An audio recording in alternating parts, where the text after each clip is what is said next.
तो नया टॉपिक शुरू करते हैं, बहुत ही लॉजिकल है, इलेक्ट्रोस्टैटिक इक्विलिब्रियम।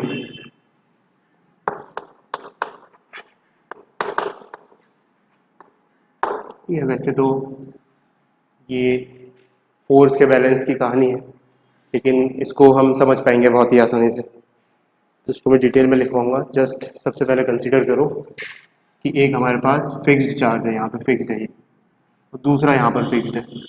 लाइक से this is plus Q and this is also plus Q, मतलब बोथ आर फिक्स्ड। फिक्स्ड का मतलब हमने दोनों को ठोक दिया है, जाएंगे नहीं कहीं। तो अब तुम इंट्यूटिवली बताओ, मुझे एक रैंडम चार्ज Q ले जाकर ऐसी जगह रखना है इन दोनों के वर्च्यू में कि वो इक्विलिब्रियम पर रहे, तो कहाँ रखना? क्या दिमाग बोल रहा है, कहाँ रखेंगे? ये प्लस है, चलो दोनों केस ले लेते हैं। फर्स्ट प्लस है, सेकंड नेगेटिव है, तो पहले इसका बताओ, प्लस Q को कहाँ रखें कि वो इक्विलिब्रियम पे रहे? तो तुम्हारा दिमाग बोल रहा होगा बीच में रखो, ठीक है। तो लेट्स से इसको बीच में रख दिया प्लस Q को, तो अब देखते हैं इक्विलिब्रियम में क्यों है। ये वाला चार्ज इसको इधर रिपल कर रहा होगा और ये वाला चार्ज इसको इधर रिपल कर रहा होगा, क्योंकि इसका और इसका मैग्नीट्यूड सेम है और डिस्टेंस दोनों का बराबर है। ये दोनों फोर्सेस कैंसिल आउट हो रहे होंगे और हैंस ये इक्विलिब्रियम में, ठीक है। अच्छा, अगर नेगेटिव होता तो भी यही सिचुएशन बननी थी। लेट्स से ये प्लस नहीं है, अभी कुछ भी मत लिखो, मैं डिटेल में सब लिखवाऊंगा। ये लेट्स से माइनस Q है, तो अब ये वाला इसको अट्रैक्ट कर रहा होगा तो इस तरफ फोर्स लगेगा, और ये वाला इस तरफ अट्रैक्ट कर रहा होगा, तो बात बराबर सी हो गई, है ना। अच्छा, सेकेंड सिचुएशन, तो ये तो बहुत ही इंट्यूटिव है, इसमें कोई दिक्कत ही नहीं है सोचने में। Second situation, both charges are fixed but this is plus 2Q this time and this is plus Q, ठीक है। ये फिक्स्ड है और ये भी फिक्स्ड है। अब बताओ, एक प्लस Q चार्ज है, प्लस स्मॉल q, इसको मुझे रखना है वो इक्विलिब्रियम पोजीशन पे रहे, तो कहाँ रखना चाहिए? ऑफ कोर्स अब इंट्यूटिवली दिमाग कह रहा होगा कि बीच से तो थोड़ा इधर उधर होगा, अब थोड़ा इसके तरफ होगा या इसकी तरफ, वो देख लेते हैं। तो मैग्नीट्यूड ज्यादा फोर्स का किधर होगा? QQ वाले की तरफ, तो डिस्टेंस इससे ज्यादा करना पड़ेगा ताकि उस फोर्स का मैग्नीट्यूड कम हो जाए, तो इधर कहीं पे होगा। उसकी वैल्यू हम कैलकुलेट करके निकाल सकते हैं, चलो निकाल ही लेते हैं। लेट्स से इनके बीच की दूरी L थी, मैं जस्ट एक रैंडम आइडिया दे रहा हूँ, और लेट्स से ये x है तो ये L माइनस एक्स होगा। तो इस पर प्लस Q पर लगने वाला इस 2Q की वजह से फोर्स लेट्स से F1 है, और इसकी वजह से लगने वाला फोर्स इस तरफ F2 है, और F1 और F2 बराबर होने चाहिए तभी इक्विलिब्रियम होगा।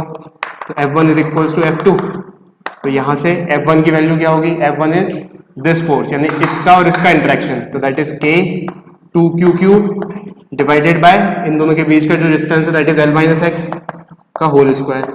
This must be equals to the magnitude of F2 यानी कि इसकी वजह से लगने वाला इस पर फोर्स, तो KQQ अपॉन डिस्टेंस दोनों के बीच का x, तो स्क्वायर। तो यहाँ से K से K कट गया, Q से Q कट गया, Q से Q कट गया। तो अब इसको सॉल्व करेंगे तो x की वैल्यू आ जाएगी L के टर्म्स में, है ना। कैसे निकालें? अंडर रूट कर दो दोनों साइड, तो दोनों साइड अंडर रूट किया, तो यहाँ तो 1 है इफेक्टिवली, यहाँ पे 2 है, तो यहाँ पे हो गया √2 और यहाँ हो गया L minus X is equals to 1 by X. अब एक तरफ ले जाओ सारी चीज़ों को, ये हो गया √2 x is equals to L minus x, और यहाँ से √2 plus 1 x is equals to L, तो finally x is equals to L upon √2 plus 1। Equilibrium position आ गई यहाँ पर, ठीक। तो इसको क्वेश्चन की तरह ही, अच्छा मत लिखो इसको, है ना, समझ में आ गया ना ये, ठीक है। अब नेक्स्ट सिचुएशन समझते हैं।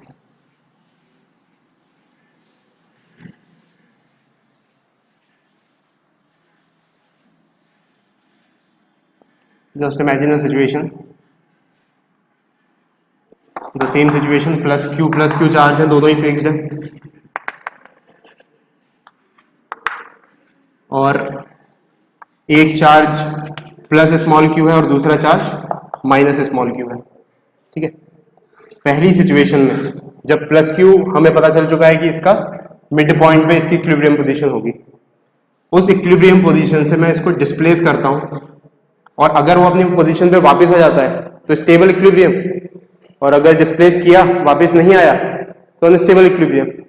ठीक है, तो लेट्स से हम दो डायरेक्शंस में डिस्प्लेस करके देखते हैं, एक ये वाला डायरेक्शन और एक ये वाला डायरेक्शन। ठीक है, तो सबसे पहले इसको बोल देते हैं ए बी और इसको बोल देते हैं सी डी। तो सबसे पहले ए बी वाले डायरेक्शन में डिस्प्लेस करके देखेंगे। कौन सा केस है? प्लस क्यू वाला। ठीक है, तो ये प्लस क्यू की इक्विलिब्रियम पोजीशन है, इसको मैंने थोड़ा सा यहां डिस्प्लेस किया। ठीक है, तो अभी तो दोनों फोर्सेस का मैग्नीट्यूड बराबर था यहाँ पे मिड पॉइंट पर इक्विलिब्रियम पोजीशन पर। अब यहां पर अगर ये डिस्प्लेस हो गया थोड़ा सा, तो मैग्नीट्यूड किस वाले फोर्स का ज्यादा हो जाएगा? इस तरफ वाले का या इस तरफ वाले का? इस तरफ वाले का, क्योंकि अब ये इसके डोमिनेटिंग हो जाएगा ये, क्योंकि ये कम डिस्टेंस है तो ये वाला फोर्स ज्यादा हो जाएगा और ये वाला कम रहेगा। So is it getting it back to the equilibrium position? तो स्टेबल इक्विलिब्रियम है। अच्छा, इसी साइड क्यों देखा ऐसा? इस साइड भी देखना चाहिए वैसे तो, चलो इस साइड भी देख लेते। तो लेट्स से अगर इस तरफ डिस्प्लेस किया होता तो डोमिनेटिंग फोर्स ये वाला होता, क्योंकि अब इसके पास आ गया, ये वाला नॉन डोमिनेटिंग होता, तो again it getting it back to the equilibrium position. तो ये स्टेबल इक्विलिब्रियम है ए बी के अलोंग। अगर मैंने प्लस क्यू चार्ज रखा हुआ है तो वह ए बी के अलोंग स्टेबल इक्विलिब्रियम में है। ये बात समझ में आ रही है? अब नेक्स्ट कंसीडर करते हैं कि इसे ए बी के अलोंग डिस्प्लेस नहीं करा है, हमने इसको डिस्प्लेस किया है सी डी के अलोंग। ठीक है, तो यहां पे तो इक्विलिब्रियम पे था, कोई दिक्कत नहीं है। अब यहां पर थोड़ा सा इधर डिस्प्लेस कर दिया, तो अब फोर्स ये वाला किधर लगेगा? कुछ ऐसा, और ये वाला फोर्स किधर लगेगा? कुछ ऐसा। तो रिजल्टेंट फोर्स ऊपर साइड लग जाएगा, तो ये इक्विलिब्रियम पोजीशन पे वापस नहीं लेके आ रहा, तो सी डी के अलोंग ये अनस्टेबल इक्विलिब्रियम पे है ना। ऐसे ही सिमिलरली अगर ऊपर ना डिस्प्लेस करके नीचे डिस्प्लेस कर देते तब भी देखो ये वाला इधर लगता, ये वाला इधर लगता, ओवरऑल नीचे की तरफ, यानी कि away from the equilibrium position, यानी अनस्टेबल इक्विलिब्रियम। ये बात समझ में आ रही है? ठीक है, तो ये हमने विजुलाइज कर लिया। अब माइनस क्यू वाले को विजुलाइज करते हैं। ठीक है, ये मैं अभी डिटेल में पूरा लिखवाऊंगा अच्छे से।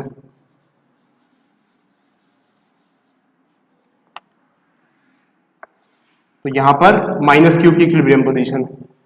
ठीक है भाई, अब ए बी के अलोंग देखते हैं कि ये डिस्प्लेस करेंगे अगर ए बी के अलोंग थोड़ा सा, तो वापस आएगा या दूर चला जाएगा? तो सोचो, लेट्स से हमने थोड़ा सा इधर डिस्प्लेस किया इसे, अब डोमिनेटिंग फोर्स कौन सा होगा? इसकी वजह से। ठीक है, क्योंकि अब डिस्टेंस कम हो गया है, लेकिन इस बार वो dominating force attracting in nature है। ये बात समझ में आ रही है? तो इस तरफ डोमिनेटिंग फोर्स रहेगा, ये थोड़ा सा कम हो जाएगा क्योंकि ये नेगेटिव चार्ज है, तो ये डिस्प्लेस हो गया away from the equilibrium position, यानी कि अनस्टेबल इक्विलिब्रियम। ठीक है, सिमिलरली इस तरफ भी ऐसा ही होगा। अब सी डी के अलोंग देख लेते हैं। तो सी डी के अलोंग देखो यहां पे डिस्प्लेस किया इसे। अच्छा, ये वाला फोर्स अब अट्रैक्टिंग इन नेचर है, तो ये अट्रैक्ट हो रहा होगा। ये वाला फोर्स भी अट्रैक्टिंग इन नेचर है, तो ये अट्रैक्ट हो रहा होगा। यानी ओवरऑल किधर लग रहा है? नीचे की साइड। एकदम सिमेट्रिक फोर्स है ना दोनों ही, डिस्टेंस भी बराबर, चार्जेस भी बराबर, तो नीचे की साइड यानी कि वापस इक्विलिब्रियम पोजीशन पे आ रहा है। तो इस केस में सी डी के अलोंग इक्विलिब्रियम स्टेबल है, स्टेबल इक्विलिब्रियम है। ये बात समझ में आ रही है? अच्छा, अगर इस क्वेश्चन को ऐसे मॉडिफाई कर दिया जाए कि मैंने इसको किस लाइन के अलोंग स्टेबल इक्विलिब्रियम है? सी डी के अलोंग। तो इसका मतलब अगर मैंने इसको थोड़ा सा ऊपर उठा के छोड़ दिया तो ये ऑसिलेट करेगा, तो उसका टाइम पीरियड निकाल सकते हैं हम। अगर एसएचएम हुआ, प्रूफ कर दिया अगर एसएचएम है, तो उसका टाइम पीरियड भी निकाल पाएंगे। एसएचएम कैसे प्रूव होता था? अगर restoring force is proportional to X, displacement के प्रोपोर्शनल है ना, यानी कि के एक्स। अगर वेक्टोरिकली देखें तो नेगेटिव ऑफ एक्स, एक्स अगर ऊपर है तो रिस्टोरिंग फोर्स नीचे, तो ये एक्स डिस्प्लेसमेंट के प्रोपोर्शनल प्रूफ कर दिया हमने रिस्टोरिंग फोर्स को, तो एसएचएम हो जाएगा। ठीक है, तो वन बाय वन करते हैं, पूरा आज की क्लास इसी पे आधारित है। तो सबसे पहले इलेक्ट्रोस्टैटिक इक्विलिब्रियम लिखो।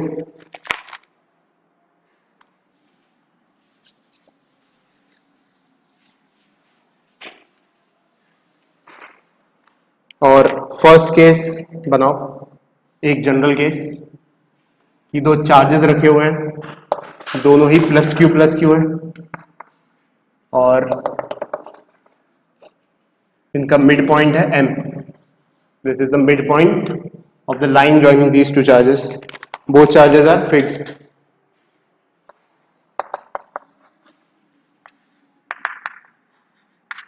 Both charges are fixed. ठीक है, तो इसमें लिखो at the midpoint of fixed charges there will be equilibrium position. At the midpoint of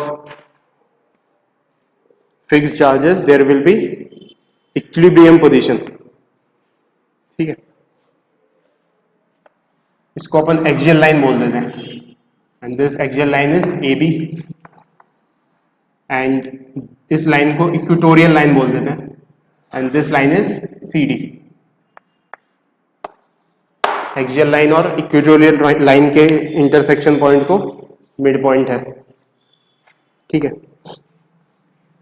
अब हम पहली सिचुएशन एक पॉजिटिव टेस्ट चार्ज लाए, पॉजिटिव टेस्ट चार्ज यानी कि प्लस क्यू लेके आए और इसके मिड पॉइंट पर रख दिया. तो लिखो फर्स्ट केस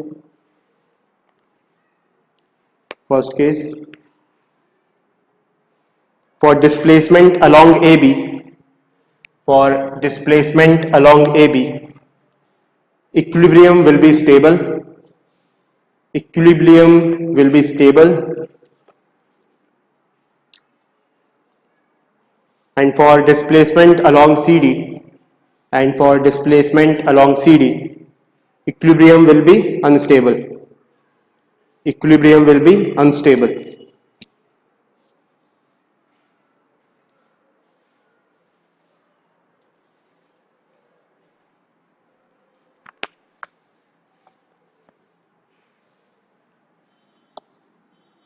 ठीक है, और ये डायग्राम बनाओ यहां पर.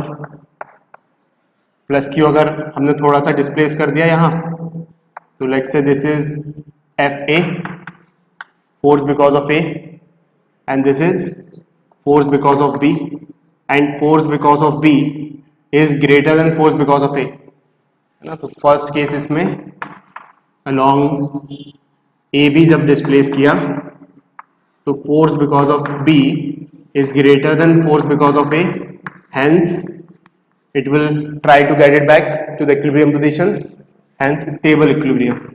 ऐसे लिख लो stable equilibrium. फिर second along CD, along CD अगर हमने इसको डिस्प्लेस किया तो FA इस तरफ है और FB इस तरफ है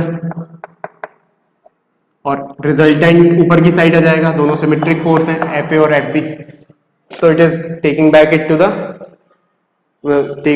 not taking it back but making it away from the equilibrium position, hence unstable equilibrium.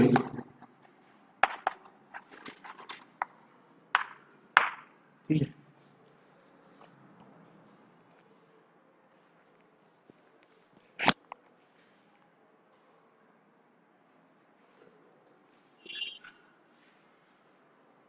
Logic याद रखना चाहिए. सेकेंड लिखो negative test charge. Second is negative test charge minus Q. Second is negative test charge minus Q.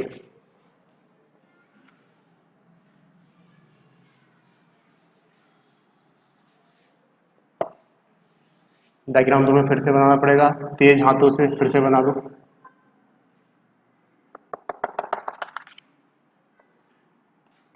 This is the mid point where minus Q is kept. अगर इसको A B के अलोंग displace किया तो F B यहाँ पर dominating हो जाएगा और एफ ए थोड़ा छोटा हो जाएगा, है ना. एफ बी अट्रैक्ट कर रहा होगा इसको, तो here F B is dominating than FA, that's why unstable equilibrium. And along C D A इसको अट्रैक्ट कर रहा होगा एफ ए, और बी भी इसको अट्रैक्ट कर रहा होगा एफ बी।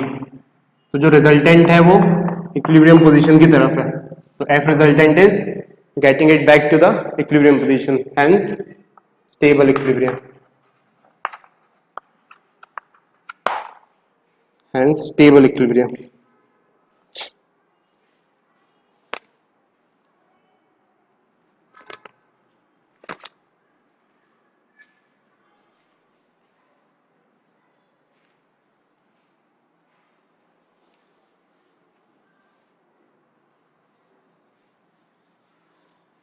तो अगर positive Q, positive test charge की बात करें तो वो एसएचएम किस लाइन के अलोंग कर सकता है?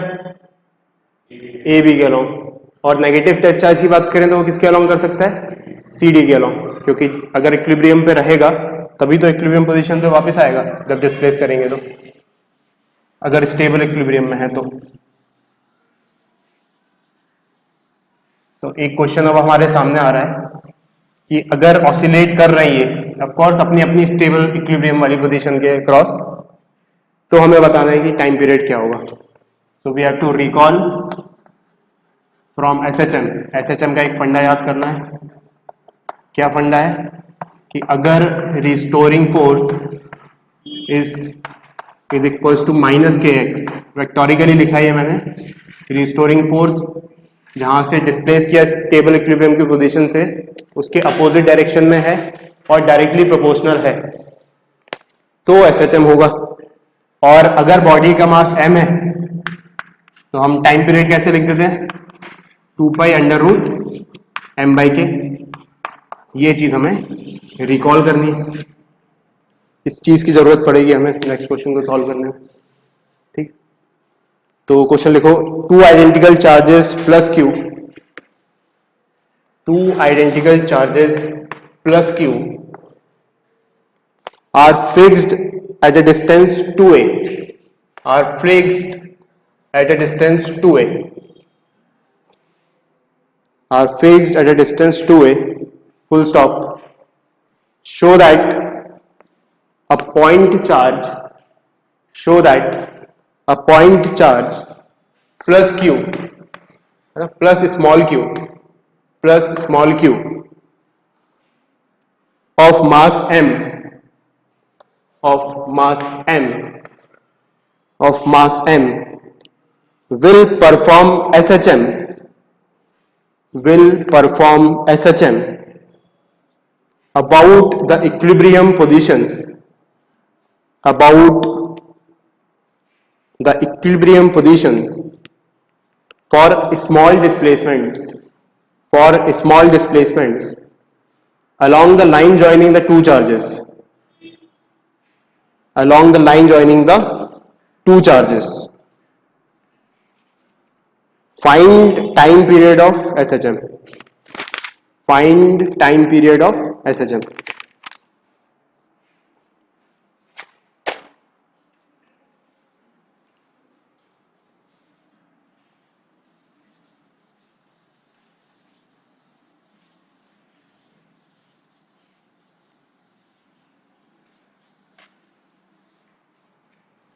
क्या सिचुएशन है यहाँ पर? 2 फिक्स चार्जेस है प्लस कैपिटल क्यू के, ये बना दिए, this is plus Q, this is also plus Q, both are fixed. अच्छा, ये फिक्स्ड क्यों बोला जा रहा है? अगर फिक्स्ड नहीं होंगे तो क्या होगा? तो वो तो इसको थोड़ा चेंज कर दो, ये भी हट जाएगा, ये भी हट जाएगा, फिर उधर उधर चले जाएंगे। तो हम तो इक्विलिब्रियम पे इसकी बात कर रहे हैं जो चार्ज आने वाला है, तो इसलिए इनको फिक्स रखना जरूरी है। ठीक है, अच्छा लेट्स से ये प्लस क्यू है, यहाँ पर लाइन ज्वाइनिंग के पे रखा है मिड पॉइंट पे, and distance between these two fix charges are 2a, is 2a, तो ये वाला इससे डिस्टेंस क्या होगा? a, और ये वाला भी a। ठीक है, अब बोल रहा SHM करेगा वो इस लाइन के अक्रॉस, इस लाइन के अलोंग। ठीक है, इस लाइन के अलोंग अगर SHM करेगा तो लेट से हम इसकी इक्विलिब्रियम पोजीशन से इसको x डिस्प्लेस कर देते हैं।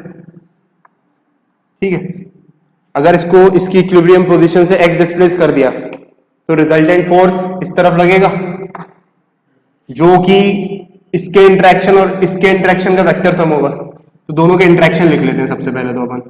तो लेट्स से दिस इज, इसको बोल देते हैं A, इसको बोल देते हैं B, दो सब पॉजिटिव है तो ये इसको रिपल करेगा तो F इधर लगेगा, और ये भी पॉजिटिव है तो FB इधर लगेगा, end of course FB will be greater than FA, तो वो रिस्टोर करेगा। ठीक है, तो हमें क्या लिखना है, हमें तो रिस्टोरिंग फोर्स लिखना है। तो what will be the restoring force, that will B FB minus FA, end of course वो जान चुके हैं हम, क्योंकि FB बड़ा है FA छोटा है, वो डायरेक्टेड होगा इक्विलिब्रियम पोजीशन की तरफ। ठीक है भाई, अब FB का मैग्नीट्यूड लिखेंगे यहाँ पर। तो ये नई पोजीशन पर A से FB से कितनी दूर हो गया है, A minus x, this was originally A, और x इधर खिसक गया तो इनके बीच में दूरी कितनी बची, A माइनस एक्स। ठीक है, और A से कितनी दूरी पर पहुंच गया है, A प्लस एक्स। क्या ये बात समझ में आ रही है? तो FB को क्या लिखें, FB को लिखें K Q1 Q2 divided bye जो भी डिस्टेंस उनके बीच की, that is A minus x, A minus x का स्क्वायर माइनस FA क्या लिखें, K QQ divided bye A plus X का स्क्वायर। यहां तक क्लियर? अब इसके बाद फिजिक्स खत्म, मैथ शुरू, फिजिक्स खत्म मैथ शुरू हो चुकी है।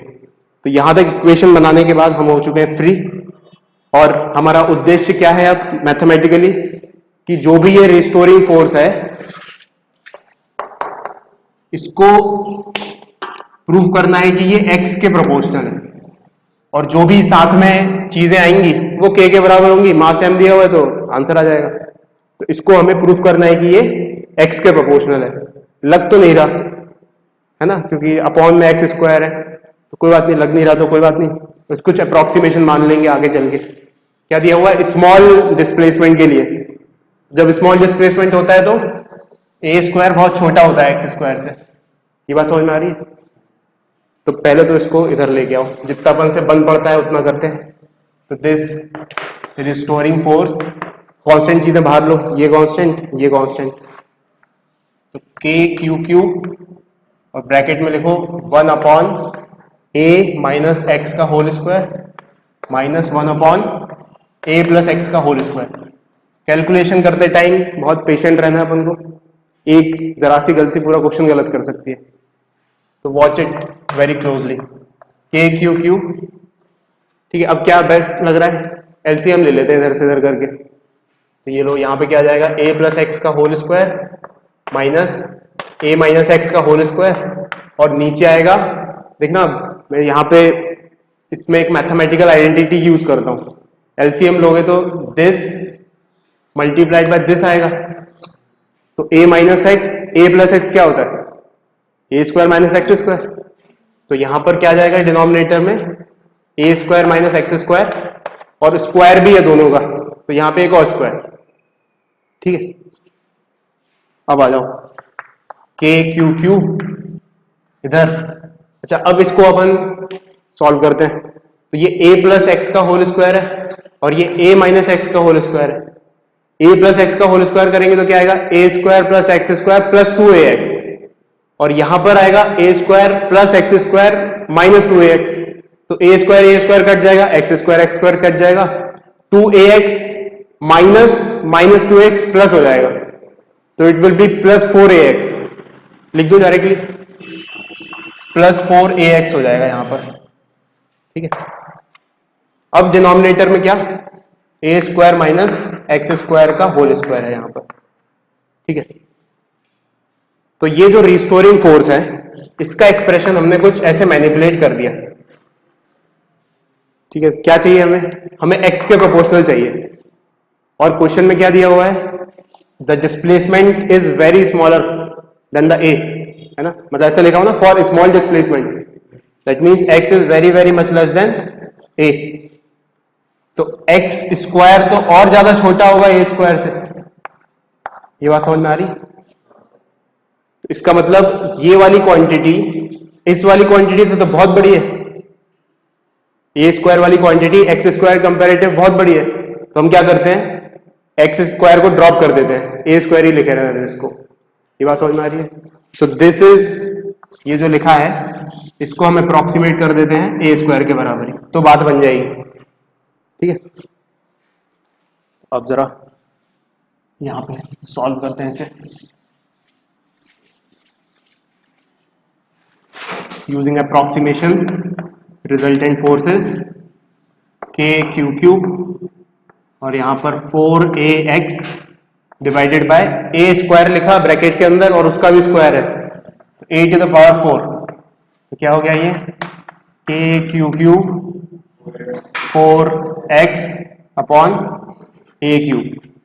अब मजा आ गया, क्योंकि x के प्रोपोर्शनल दिखाना था, दिखा दिया। बाकी सब कांस्टेंट है, देखो k कांस्टेंट है, चार्जेस कांस्टेंट है, 4 कांस्टेंट है, a उनके बीच की दूरी, फिक्स चार्जेस के बीच की दूरी वो भी कांस्टेंट है। तो ये ओवरऑल चीज हमारी बन चुकी है k, दिस इज k। मतलब ये k और ये k अलग है, ये k तो 1/4/ε0 है ना, इसको ऐसे लिख लो, इट इज 1/4/ε0। तो दिस इज k। तो टाइम पीरियड क्या हो जाएगा, तो यहां सबसे पहले तो ये प्रूव हो गया कि SHM है, हेंस SHM।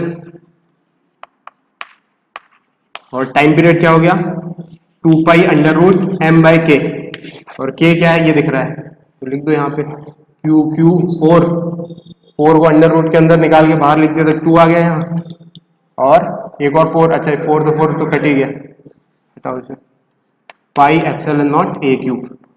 ये हो गया भाई आंसर टाइम पीरियड का।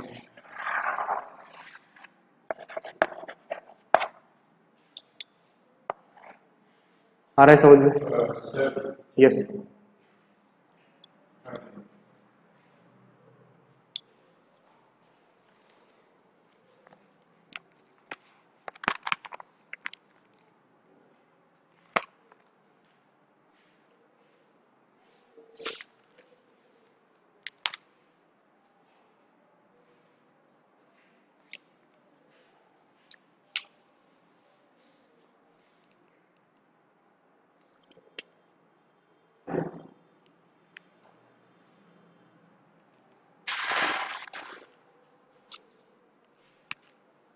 ठीक है, नेक्स्ट क्वेश्चन लिखो। Show that a negative test charge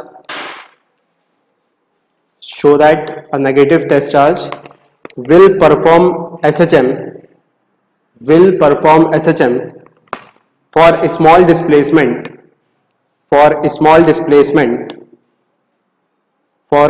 displacement perpendicular to line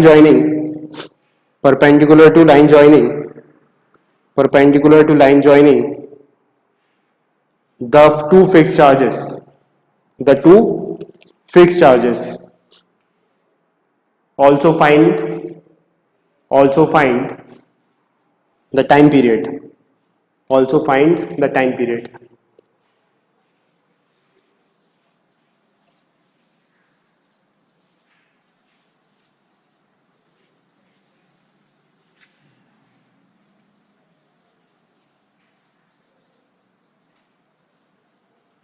इसको ट्राई करो खुद से।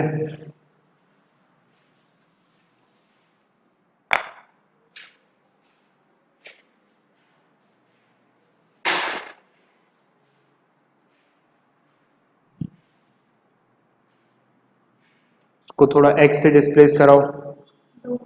दो fix plus Q same situation, एकदम सेम सिचुएशन। बीच में रखो एक माइनस स्मॉल क्यू चार्ज और उसको x से डिस्प्लेस करा दो ऊपर की साइड, और रिस्टोरिंग फोर्स कैलकुलेट करने की कोशिश करो।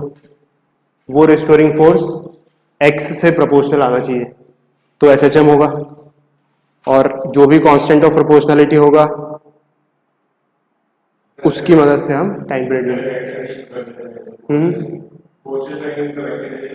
हाँ, इस बार फोर्स ऐसे लगेंगे, तो अपन को मतलब सॉरी मतलब ऐसे, तो नीचे की साइड नेट फोर्स निकालना पड़ेगा। तो यहाँ पे थोड़ा सा एंगल भी कंसीडरेशन में आएगा। हाँ, तो थीटा भी हमको थोड़ा सा अप्रोक्सीमेटली x और a के टर्म्स में लिखना पड़ेगा।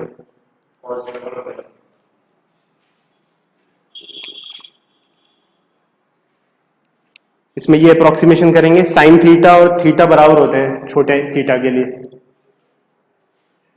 है ना, और साइन थीटा, टेन थीटा और थीटा तीनों बराबर होते हैं। कॉस, अगर कॉस लिखना है तो वो 1 के बराबर हो जाएगा, कॉस थीटा लिखना है तो वही जजमेंट करना है हमें कि क्या आएगा यहाँ, साइन थीटा आएगा, कॉस थीटा आएगा।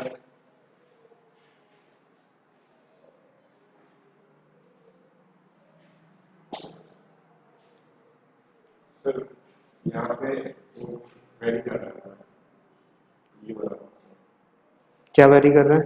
फोर्स जो लग रहा है, हाँ, डिस्टेंस वेरी कर रहा है। डिस्टेंस नहीं, एक बार अपन ने एक्स पे उठा लिया, अब क्या वेरी कर रहा है? अब तो फोर्स लिखना है उस पोजीशन पर। चार्जेस के बीच में डिस्टेंस, चार्जेस के बीच में क्या है?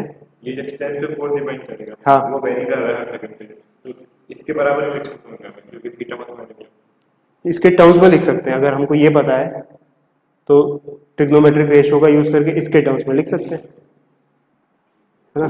कौन सा होता है वो? कॉस वाला, कॉस के टर्म्स में लिख सकते हैं।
कहाँ पे उलझ रही है?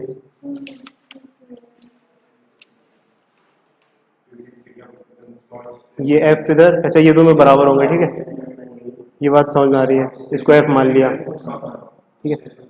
थीटा किधर माना है? थीटा, ये थीटा है, तो एफ कॉस थीटा उस तरफ होगा, और एक और एफ कॉस थीटा आएगा इसका भी, तो 2f cos theta restoring force होगा। तो लिखो यहाँ पे restoring force is equal to 2f cos theta.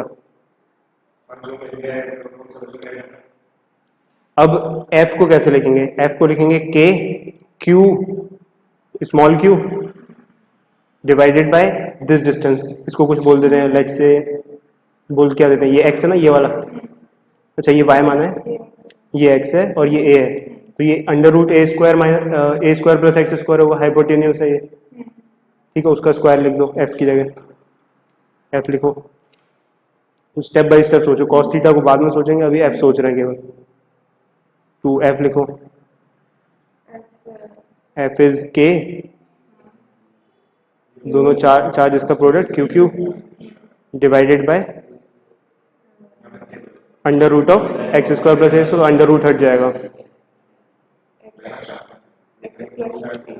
X square plus a square, है ना, Pythagoras, x square plus a square, ठीक है। अब हो गया इसका काम, एफ आ गया। अब कॉस थीटा को सोचते हैं, तो अब कॉस थीटा इस ट्राइंगल में देखो, ये थीटा है, तो base upon hypotenuse, base upon hypotenuse, तो बेस है एक्स और हाइपोटेन्यूस है ये, तो लिखो वहां पे cos theta x upon hypotenuse,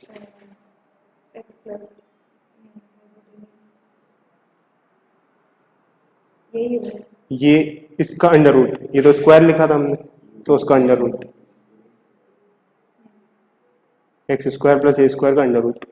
ठीक, अब ये हमारे पास एक्सप्रेशन आ गया। अब इसमें अप्रोक्सीमेशन लगा के हमें इस एक्स स्क्वायर को हटाना है नीचे से, वो हटा देंगे तो एक्स के प्रोपोर्शनल आ जाएगा।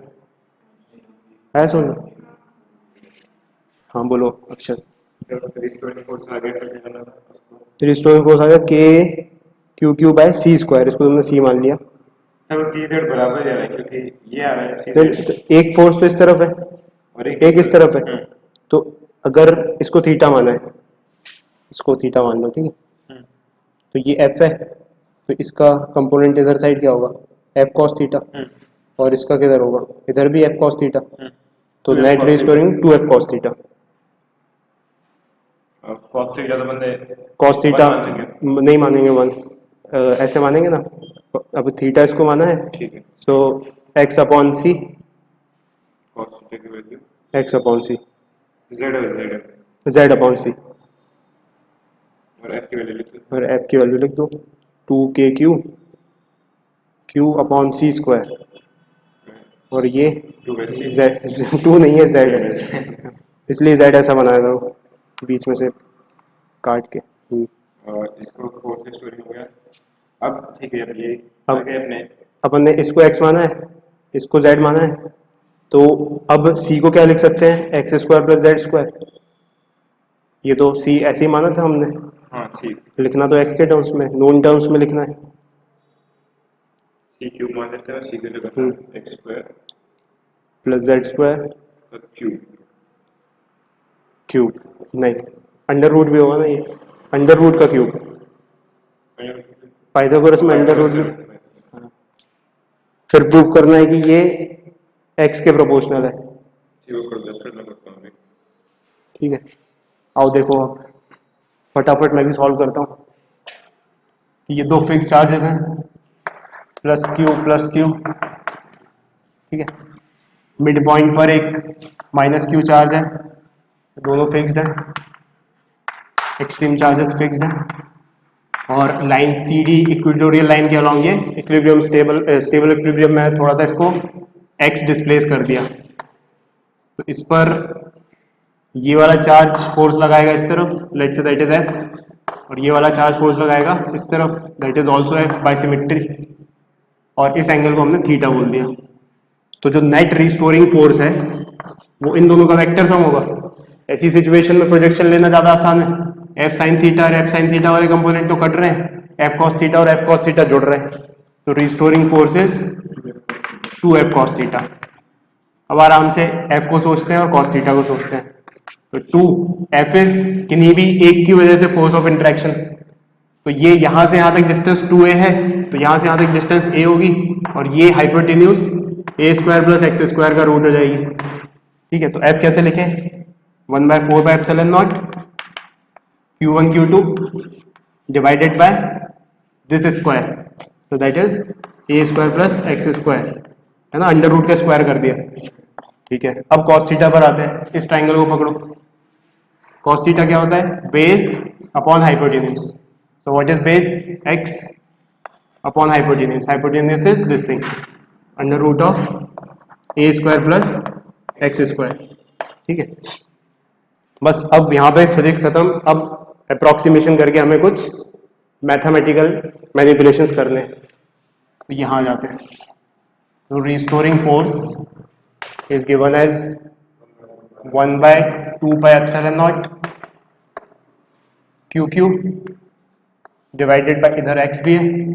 अच्छा देखना, ये वाली चीज जो है a square plus x square, इसकी पावर हाफ है क्योंकि ये अंडर रूट में है, this is raise to the power half and this is raise to the power 1, तो ये चीजें तो सेम ही है, एक में पावर 1 है एक में पावर हाफ है, तो पावर ऐड हो जाएगी 3/2, यहाँ क्या हो गया, x square plus a square to the power 3/2, ठीक है। अब अगर x के प्रोपोर्शनल होता तो बात बन जाती, तो स्मॉल डिस्प्लेसमेंट के लिए, यानी कि x is very very much less than a, तो एक्स स्क्वायर तो बहुत ही छोटा होगा a स्क्वायर से, तो हम इसको नेग्लेक्ट कर देंगे x स्क्वायर को इसके कंपैरेटिव, तो ये क्या हो गया हमारे पास 1/4π, not 4π, 2π ε0 Q cube x upon यहाँ पर जस्ट ए स्क्वायर बचा, a square to the power 3/2, तो जस्ट ए क्यूब बचा। बस हो गया यहाँ से प्रूफ, क्योंकि एक्स के प्रोपोर्शनल आ गया, ये वाली क्वांटिटी कांस्टेंट ऑफ प्रोपोर्शनैलिटी है, तो hence SHM. And time period यहाँ लिख देते हैं, time period of oscillation is 2π√m/k। Mass m ही दिया हुआ था सवाल में ना, पुराने सवाल का ही डेटा है सब, तो k दिख रहा है यहाँ पर, क्यू क्यू इधर 2, इधर pi epsilon not a cube, ये हो गया भाई।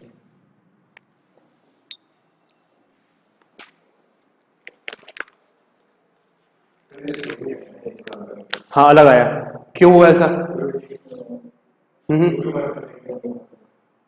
यहाँ 2 आ रहा है, वहां पे तो ऐसा क्यों हुआ सोचो? क्योंकि वहां पे फोर्स ऐसे लग रहे थे, थीटा दोनों के बीच में क्या था 180 डिग्री, तो कोई टेंशन की बात नहीं थी, 10 - 10 हो गया।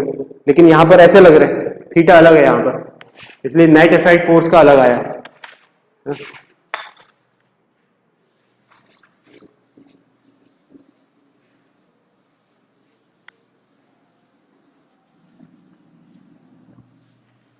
नेक्स्ट क्वेश्चन में दिमाग लगाओ, इसकी सिचुएशन में जो दो फिक्स चार्जेस हैं वो फिक्स्ड नहीं है अब, ठीक है, they are free to move.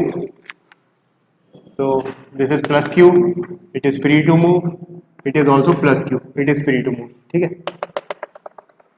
और ऑफ कोर्स अगर फ्री टू मूव होंगे तो ऐसी सिचुएशन में तो ये दूर दूर चले जाएंगे, बट बीच में एक नेगेटिव -q चार्ज रख दिया गया है, और ऐसा करने की वजह से ये सिस्टम इक्विलिब्रियम में है, ये भी इक्विलिब्रियम में है, ये भी इक्विलिब्रियम में है, ये भी इक्विलिब्रियम में है, तीनों के तीनों इक्विलिब्रियम में है।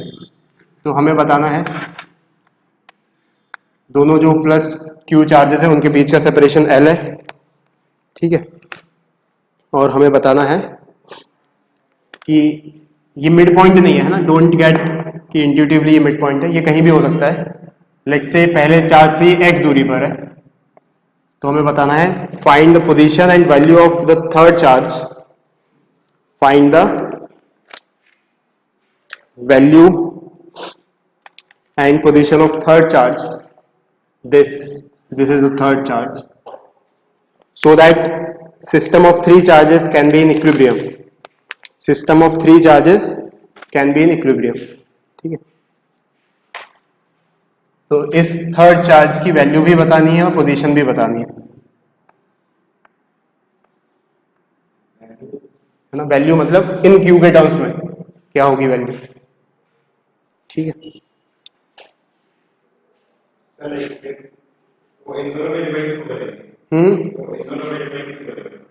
इन दोनों पर डिपेंड क्यों करेंगे? क्योंकि नेट फोर्स बराबर करना है। तो देखो इस क्वेश्चन कैसे अप्रोच करते हैं अपन कि ये फिक्स नहीं है, ये भी फिक्स नहीं है, वेरिएबल है, मतलब फ्री टू मूव है, तो नेट फोर्स इस पे भी 0 होना चाहिए, इस पे भी 0 होना चाहिए और इस पे भी 0 होना चाहिए। ये बात समझ में आ रही है? तो लेट से इसको बोल देते हैं स्मॉल क्यू, ऑफ कोर्स वो नेगेटिव आएगा, इंट्यूटिव है, तो स्मॉल क्यू बोल देते हैं इसे। तो पहले चार्ज पे फोकस करते हैं, पहले चार्ज पर ये वाला फोर्स किधर लग रहा होगा, इसकी वजह से रिपल्सिव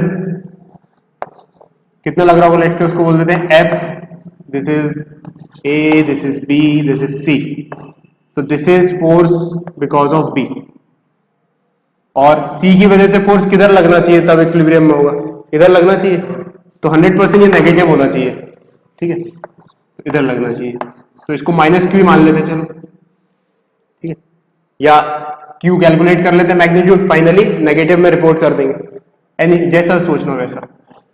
तो FC इधर लगना चाहिए, तो FC और FB बराबर होना चाहिए, तो FB is equals to FC magnitude wise, ठीक है।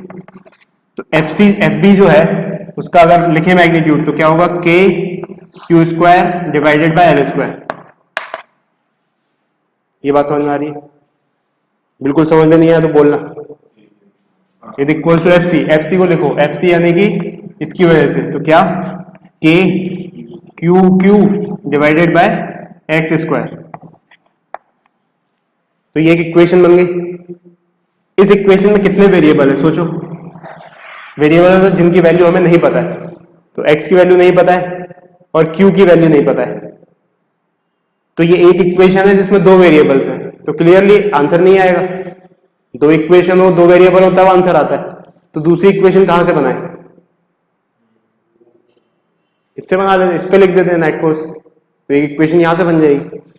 तो इस पर ये वाले ए की वजह से फोर्स इधर लग जाएगा एफ ए, और क्योंकि ये क्यू नेगेटिव है इस तरफ लग जाएगा ये एफ सी, और ये एफ ए और एफ सी बराबर होने चाहिए। F A must be equals to F C. F A कितना होगा? एफ ए तो यही का यही होगा, तो व्हाट्स दैट? के Q square divided by L square. और एफ सी के लिए डिस्टेंस बी और सी के बीच का लेना पड़ेगा, so what's that? That is L minus x. तो ये क्या हो जाएगा? ये हो जाएगा के Q Q divided by L minus x का होल स्क्वायर। यही बात समझ में आ रही है? अब ये और ये बराबर होने चाहिए, क्यों? क्योंकि दोनों इक्वेशन का लेफ्ट हैंड साइड बराबर है, तो दोनों इक्वेशन का राइट हैंड साइड भी बराबर होना चाहिए। तो लेट्स राइट इट।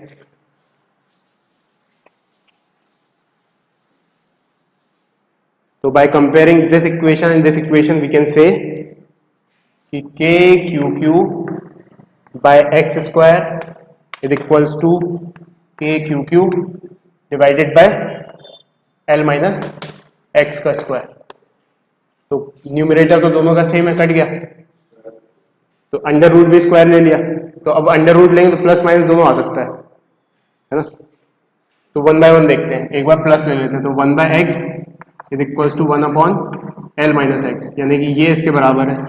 तो x is equals to L minus x, यानी कि x is equals to L by two. X इधर आएगा तो 2x बनेगा, तो x is equals to L by two. तो इंट्यूटिव ही है, पहले ही इंट्यूटिवली दिमाग ये बोल रहा था कि मिड पॉइंट पे होगा, बहुत अच्छी बात है। अच्छा, दूसरा इसमें क्या हमने अंडर रूट लिया तो प्लस लिया, अंडर रूट लेके अगर नेगेटिव लेते तो क्या होता? एक में किसी पे नेगेटिव लगा लो, तो x इज इक्वल्स टू इसका उल्टा कर देते हैं x माइनस एल, तो यहां से x से x कट जाएगा और l जीरो हो जाएगा। तो ये तो बकवास सॉल्यूशन है, l जीरो तो है नहीं, है ना? तो मतलब ये कंसीडर नहीं करना है। मैथमेटिक्स हमें नॉन पॉसिबल आंसर्स भी दे देती है, फिर हम अपने जजमेंट से देखते हैं कि भाई कौन सा पॉसिबल है कौन सा नहीं है, उसको रख लेते हैं, ठीक है? तो x equal to L by two. अब क्या करें? q निकालने के लिए किसी एक इक्वेशन में x एल बाई टू रख दो, इसमें रख देते हैं। Let's solve it.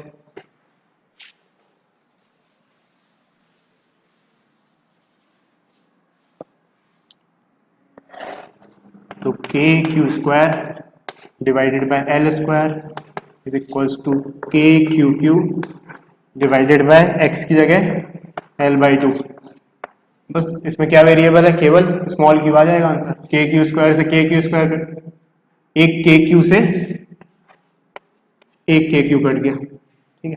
L square से एल स्क्वायर कट गया, यहाँ पे 4 आ जाएगा, स्क्वायर करेंगे तो ये क्या हो गया?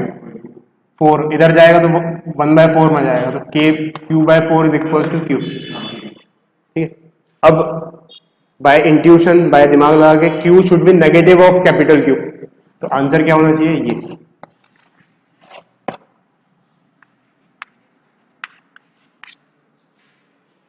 ये बात समझ में आ रही है?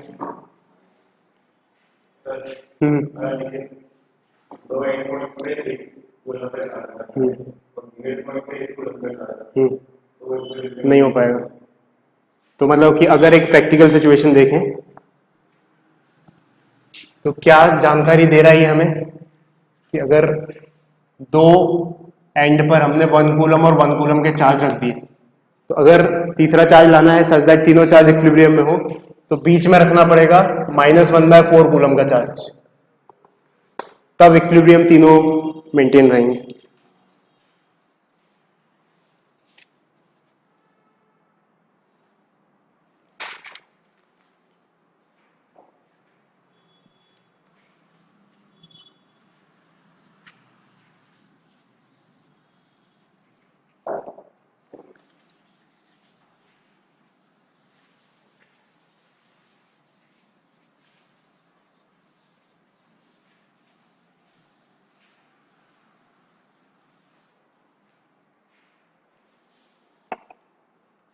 अब देखो, फॉर एग्जांपल एक Q1 चार्ज है पॉजिटिव, और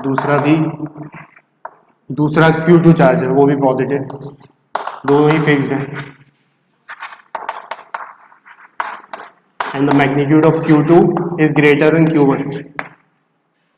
ठीक है, तो ये बात अभी हमने थोड़ी देर पहले ही देखी थी कि अगर यहाँ पर हमें एक तीसरा चार्ज रखना है इनके बीच में कहीं पर, तो वो इक्विलिब्रियम पोजीशन पे होना चाहिए, तो किसके करीब होना चाहिए, इसके करीब या इसके करीब, ये वाला बड़ा है तो इसके करीब होना चाहिए। ठीक है, तो लिखो इसमें इक्विलिब्रियम पोजीशन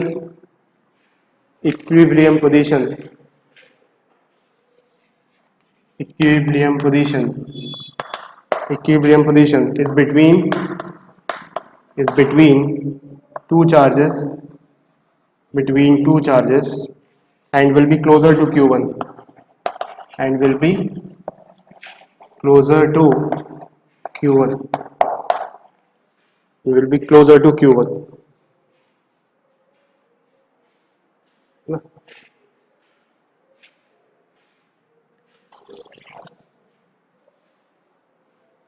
ठीक है, इसको थोड़ा सा सिचुएशन को चेंज करते हैं, तो बहुत ही सिंपल इंट्यूटिव सिचुएशन है। दो चार्जेस है Q1 और दूसरा है -Q2, दोनों ही फिक्स्ड हैं। अब बताओ किधर होगी equilibrium position?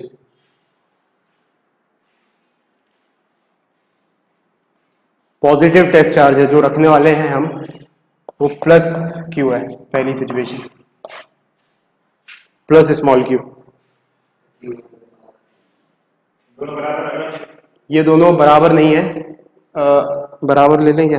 Q2 is greater then Q1 ले लेते हैं, मतलब magnitude of Q2 is greater then magnitude of Q1। तो अब इधर या इधर सोचो थोड़ा, तो यहाँ पे डायरेक्शन देखना पड़ेगा। तो लेट्स से +Q चार्ज है, अगर हमने इधर रख दिया, समझना गौर से, अगर इधर पहले तो ये इंट्यूटिव है ना कि Q1 के पास होगा ज्यादा, लेकिन मान लो थोड़ा इधर रख दिया हमने, तो Q1 के पास तो ये भी है और इधर भी है, तो पहले अगर यहां रख दिया तो इस Q को ये Q1 इधर रिपल करेगा और ये Q2 अट्रैक्ट करेगा, तो इक्विलिब्रियम नहीं हो सकता। ये बात समझ में आ रही है? तो इसका मतलब इधर पे कहीं पे रखना पड़ेगा, क्योंकि ये इसको रिपल करेगा और वो वाला अट्रैक्ट करेगा, तो ये दोनों बराबर हो जाएंगे। तो इसमें लिखो equilibrium position is between towards left, equilibrium position is towards left of Q1, equilibrium position is towards left of Q1।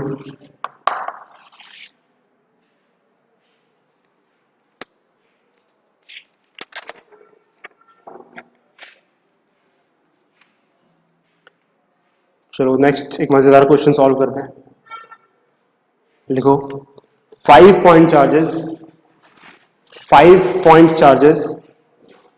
each of value Q, 5 point charges each of value capital Q, each of value capital Q are placed on vertices of a regular hexagon, are placed on vertices of a regular hexagon of side L,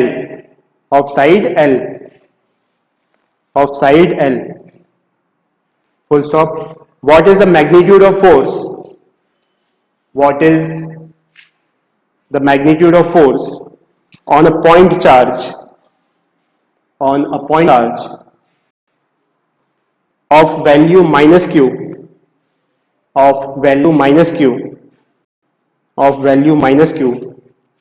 placed at the center of hexagon,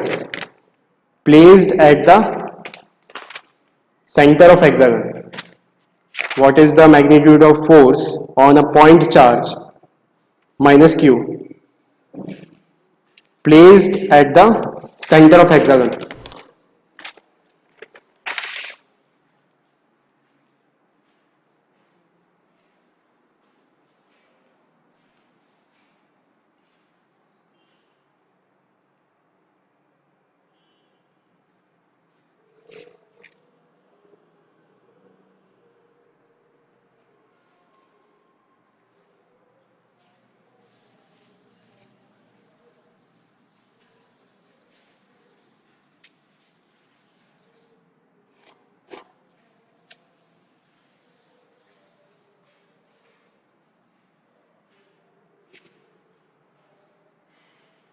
ठीक है, तो क्या situation है, एक regular hexagon है,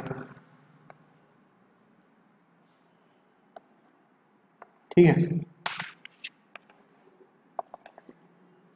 उसके vertices पर 5 पर चार्ज रखा हुआ है, 1 पर मिसिंग है, तो इस पर भी प्लस क्यू है, इस पर भी प्लस क्यू है, इस पर भी प्लस क्यू है, इस पर भी प्लस क्यू है, और इस पर भी प्लस क्यू है, 6 वर्टेक्स पे कुछ नहीं है, ठीक है।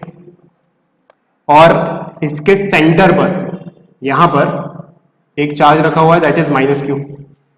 तो हमें बताना है इस पर नेट फोर्स कितना लग रहा होगा, ठीक है। तो कैसे बताने की कोशिश कर सकते हैं, ये वाला चार्ज इसको इधर अट्रैक्ट कर रहा होगा,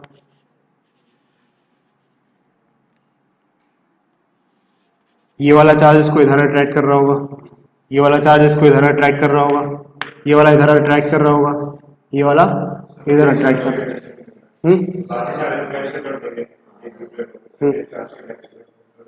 बिल्कुल।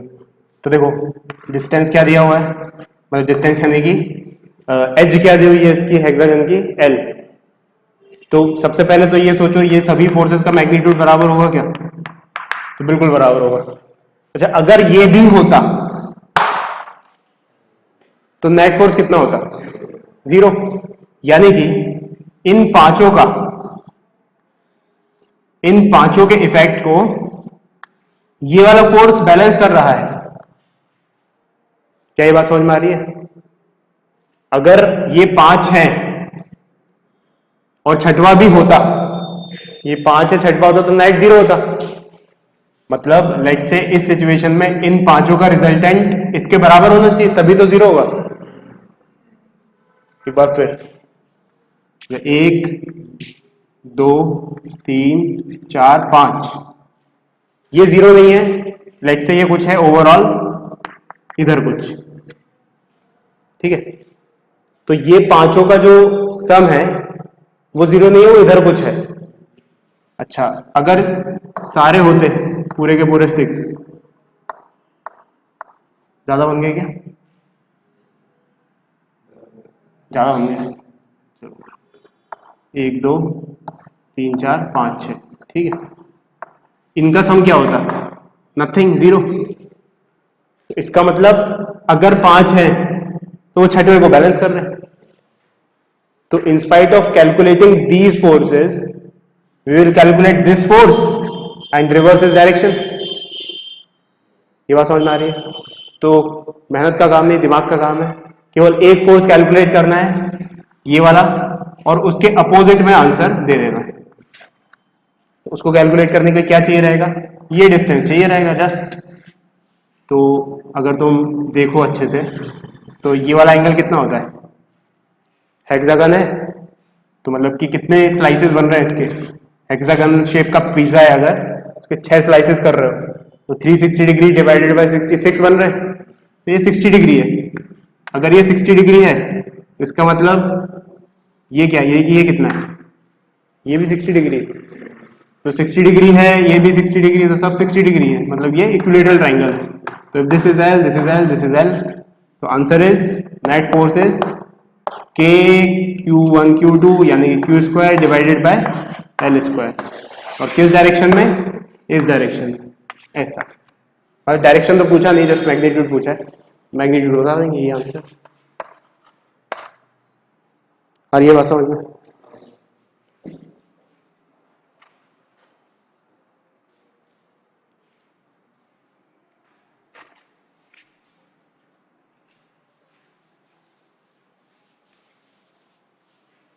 साइन 37 डिग्री की वैल्यू कितनी होती है, 3/5, और साइन 36 की भी लगभग उतनी ही होगी, है ना। ठीक है, तो for the next question we'll assume sin 36 degree is approximately equals to 3/5 and the question is कि हमारे पास हेक्सागन नहीं बट पेंटागन है इस बार।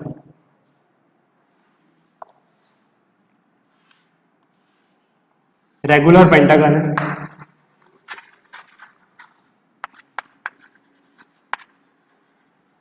और इसके 4 वर्टाइसेस पर प्लस क्यू चार्ज रखा हुआ है,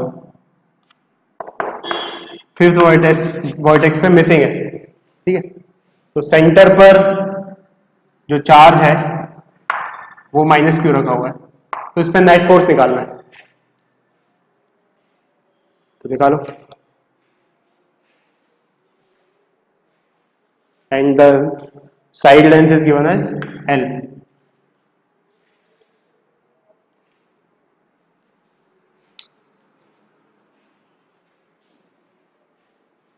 तो आंसर क्या है इसका?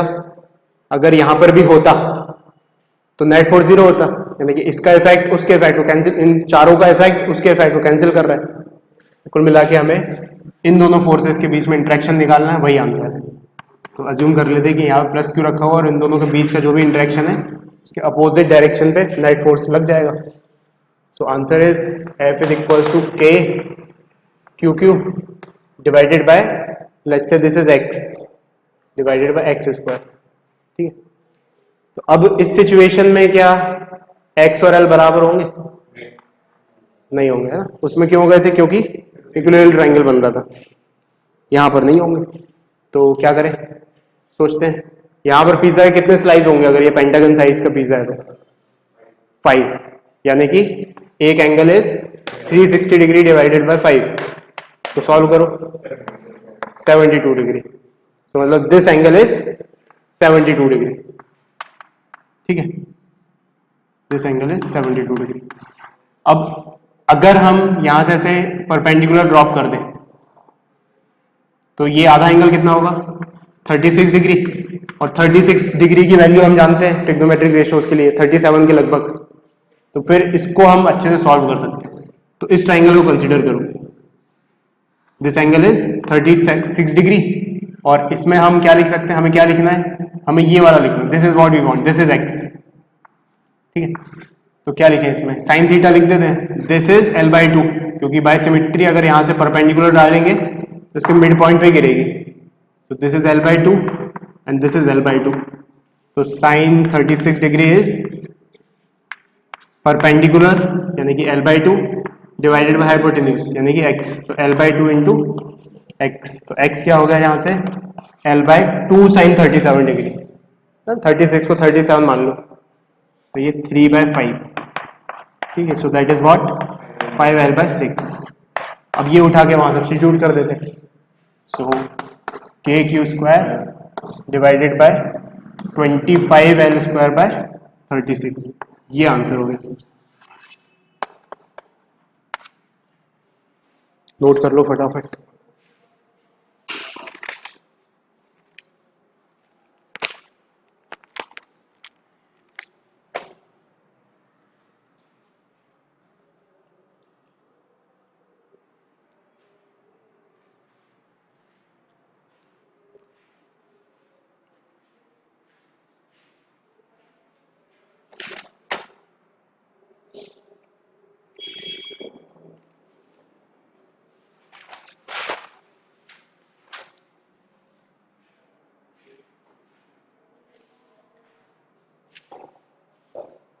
तो ऐसे क्वेश्चन एक्सपेक्ट कर सकते हो तुम कि एक मिसिंग है बस, बाकी सब है, तो अपन को एक मिसिंग के लिए निकालना है।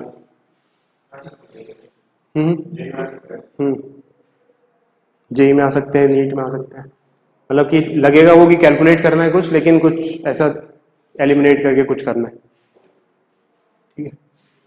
अब थोड़ा सा विजुअलाइजेशन को एक अच्छे से विजुअलाइज करने के लिए एक 3D विजुअलाइजेशन भी देख लेते हैं। तो ये थोड़ा सा पेशेंटली देखना पड़ेगा अपन को। इमेजिन करो एक स्क्वायर प्लेट है, ये स्क्वायर प्लेट, एक टाइल को इमेजिन कर लो, ये स्क्वायर प्लेट है, और इसके कॉर्नर्स पे एक जैसे चार्जेस रखे हुए हैं क्यू क्यू क्यू क्यू, और सिमेट्रिकली इसके सेंटर से थोड़ा ऊपर एक दूसरा चार्ज रखा हुआ है।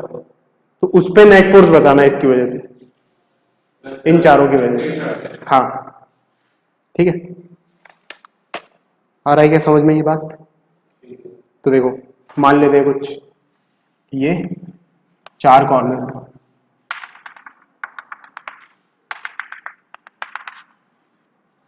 और जो दूरी है सभी की मतलब जो साइड है वो L है और जो मैग्नीट्यूड है वो क्यू क्यू क्यू क्यू है। 3D फिगर है ये ना। और इनसे H हाइट ऊपर यहाँ पर ये मिड पॉइंट था इसका और इससे H हाइट ऊपर यहाँ पर Q चार्ज रखा हुआ है। तो इस पे नेट फोर्स बताना है। So we need 3D visualization here.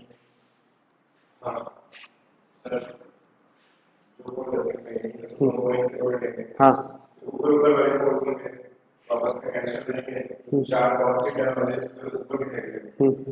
तो नेट फोर्स अब ये तुम्हें विजुअलाइज हो रहा होगा कि सभी पॉजिटिव है अगर तो ये वाला इस पे लगा है उस तरफ, ये उस तरफ, तो 4 ऐसे फोर्स लग जाएंगे ऐसे गुच्छे की तरह ऐसे निकलेंगे। तो इफेक्ट तो फाइनली ऊपर की साइड आने वाला है। तो मतलब एक अगर लिख लिया हमने और वो एंगल वर्टिकल के साथ देख लिया तो F cos थीटा करना है जस्ट और 4 टाइम्स मल्टीप्लाई कर देना है। मतलब इस पर जो फोर्स लगेगा वो अगर मैं यहां पे बनाऊं तो एक इधर एक इधर एक इधर एक इधर, ये बाहर निकलते हुए फोर्स लग रहे हैं और चारों के मैग्नीट्यूड बराबर होंगे। हाँ ये स्क्वायर है तो चारों के फोर्सेस बराबर होंगे। अब किसी एक को पकड़ते हैं और वर्टिकली देखते हैं। तो लेट्स से ये वाली जो लाइन है इसको मैं एकदम वर्टिकली बनाता हूं, ये बना दी, ठीक है। तो स्क्वायर कैसा दिख रहा होगा हमें? स्क्वायर ऐसा दिख रहा होगा। तो बाकी के दो तो पीछे हैं तो वो दिख नहीं रहे होंगे, दो ही दिख रहे होंगे। हाँ बिल्कुल मालूम। तो ये इस एक की वजह से जो फोर्स है वो F इधर है, यहां पे अटेंशन पे करो। तो यहां पर ये F है और ये वाला एंगल अगर थीटा मान लिया तो आंसर क्या होने वाला है? इसकी वजह से तो F cos थीटा और ऐसे 4 है तो यानी कि 4F cos theta is the answer. Picture बन गई दिमाग में। अब बस क्या कैलकुलेट करना है? F और cos थीटा। This is our answer.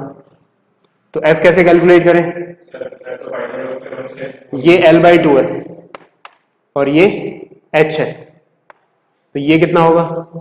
ये होगा H² प्लस L²/4 का अंडर रूट। ठीक है, तो ये डिस्टेंस पता चल गई F कैलकुलेट करने के लिए। अब ये थीटा है अगर तो ये भी थीटा होगा तो cos थीटा कहां से आएगा? cos थीटा आएगा बेस अपॉन हाइपोटेन्यूज। बस आंसर लिख देते हैं। तो क्या हो गया? 4F यानी कि 1/4πε0 Q1 Q2 Q is Q Q2 is capital Q तो QQ अपॉन उसका स्क्वायर यानी कि H² plus L²/4 under root है तो स्क्वायर करके तो अंडर रूट हट गया into cos theta. cos theta is base upon hypotenuse. Hypotenuse is इसी चीज का अंडर रूट। तो यहां पावर 3/2 लगा दो, ये आंसर होगा।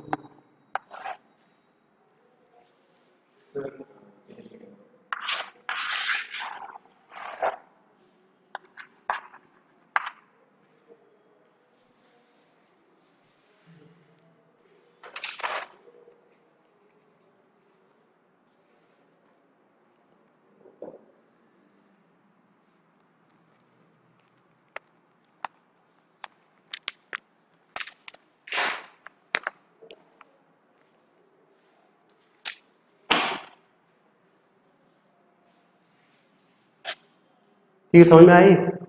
बहुत इजीली विजुअलाइज हो गया, स्टेप बाय स्टेप कर लिया। तो इन क्वेश्चंस की थोड़ी सी हल्की प्रैक्टिस कर लोगे ना तो इसी टाइप के क्वेश्चंस बनते हैं ज्यादातर बेसिक पर। अब नेक्स्ट कॉन्सेप्ट हम पढ़ते हैं इलेक्ट्रिक फील्ड।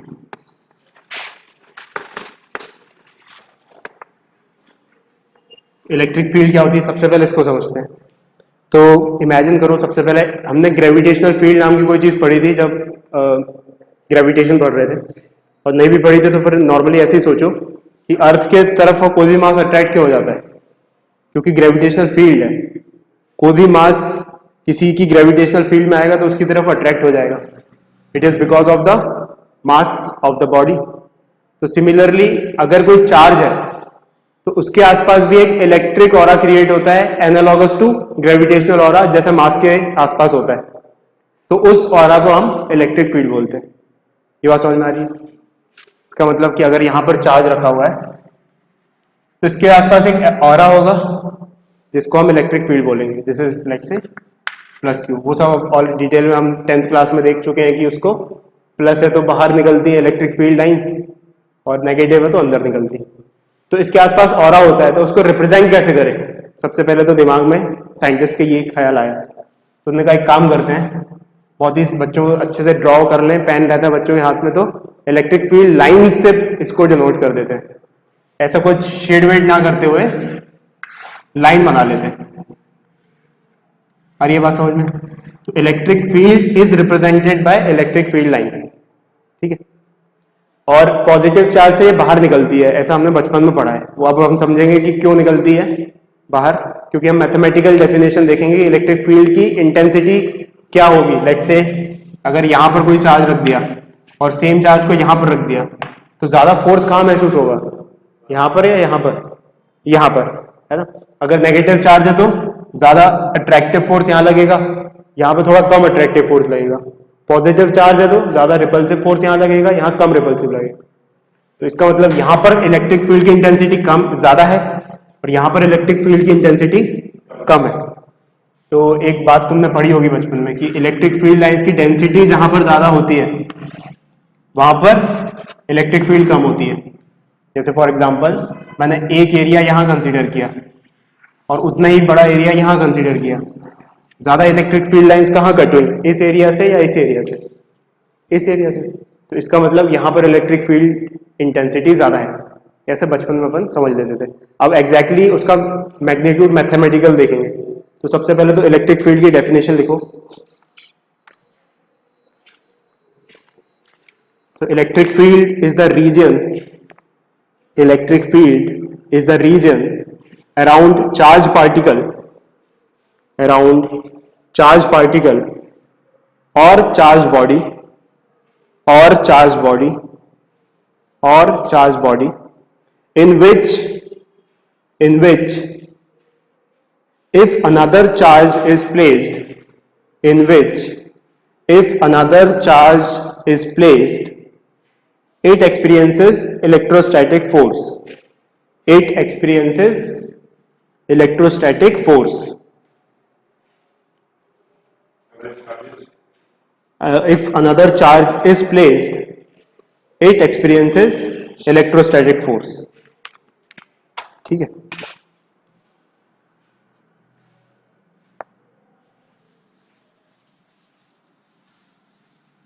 तो ये तो कॉन्सेप्ट हो गया इलेक्ट्रिक फील्ड का।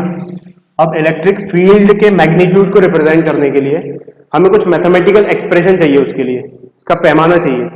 पानी है लेकिन कितना पानी है ना? 1 लीटर 10 लीटर, तो इलेक्ट्रिक फील्ड है लेकिन कितनी है? तो इलेक्ट्रिक फील्ड को मैग्नीट्यूड वाइज रिप्रेजेंट करने के लिए हम एक ऐसी टर्म का यूज करते हैं, बस एक सिंबल का यूज करते हैं, उसको बोलते हैं इलेक्ट्रिक फील्ड इंटेंसिटी।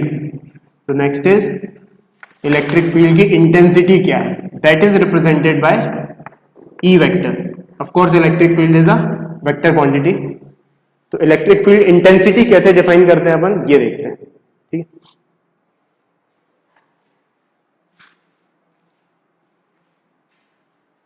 तो लेट्स से हमारे पास एक चार्ज बॉडी है,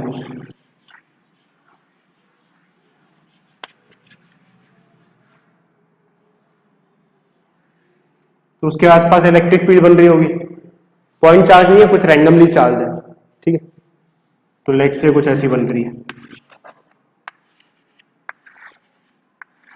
पॉजिटिवली चार्ज है तभी बाहर निकल रही है।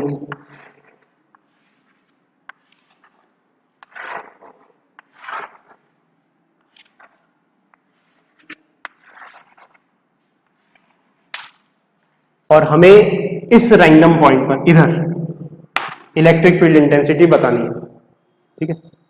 तो समझना मैथमेटिकली अगर हम यूनिट पॉजिटिव टेस्ट चार्ज यहां पर लेके आ गए, क्या बोला मैंने? यूनिट पॉजिटिव टेस्ट चार्ज, मतलब असलियत में नहीं है वो, बट अगर यूनिट पॉजिटिव टेस्ट चार्ज आ जाए तो वो जितना फोर्स एक्सपीरियंस करेगा जहां पर, वो होगी यहां पर इलेक्ट्रिक फील्ड इंटेंसिटी। एक बार फिर से, यूनिट पॉजिटिव टेस्ट चार्ज क्या होगा, 1 coulomb plus 1 coulomb, this is what, plus 1 coulomb. इसका मतलब अगर हम यहां पर प्लस 1 कूलम चार्ज लेके आ गए और उस पर जितना फोर्स लग गया, that will be numerically equal to the electric field intensity. ठीक है, तो लेट्स से इस पर फोर्स लगेगा, जो भी इलेक्ट्रिक फील्ड के डायरेक्शन है उसी के अलाउ, और वो फोर्स इज एफ। ठीक है, तो electric field intensity E is equals to F per unit charge 1 coulomb. अगर 1 कूलम नहीं होता, Q कूलम होता, तो यहां 1 की जगह Q से डिवाइड कर देते। क्या ये बात समझ में आ रही है? समझने में कुछ नहीं है, बस एक मैथमेटिकली कुछ डेफिनेशन देनी थी इलेक्ट्रिक फील्ड इंटेंसिटी की, तो इस तरीके से दे दी गई। ठीक है, C का मतलब कुछ कैपेसिटेंस वगैरह नहीं है, C इज कूलम। तो इफ 1 कूलम इज देयर, अगर 1 कूलम है तो कैसे लिखते हैं हम, वो इलेक्ट्रिक फील्ड इज F। लेकिन अगर Q कूलम होता तो फिर इलेक्ट्रिक फील्ड कैसे लिखते हैं, F by Q, force per unit charge, इस तरीके से। तो लिखो electric field intensity, electric field intensity at a point, electric field intensity at a point is equal to the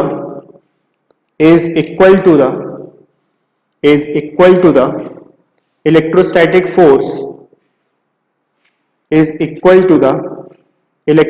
force experienced by a unit positive point charge,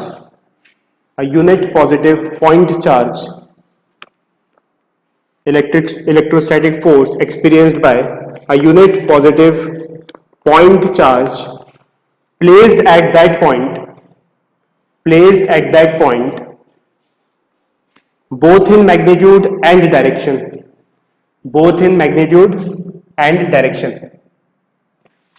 तो इसमें लिख लो यहां पर E vector will be equals to F vector divided by Q, experienced by a unit positive point charge at that point both in magnitude and direction। ठीक है, तो E vector is equals to F vector divided by Q naught, where Q naught is test charge।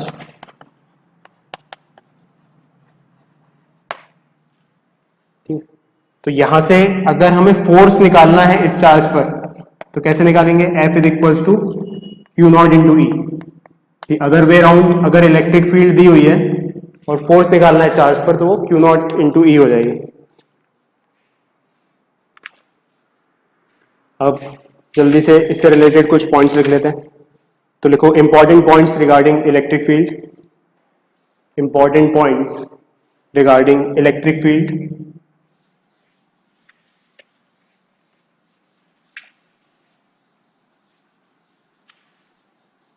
First point, it is a vector quantity.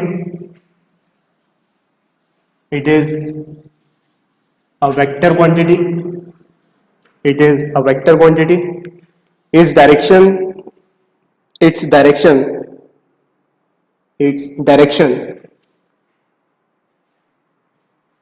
the same.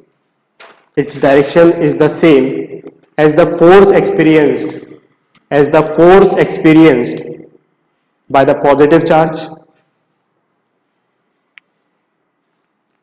Its direction is the same as the force experienced by the positive charge.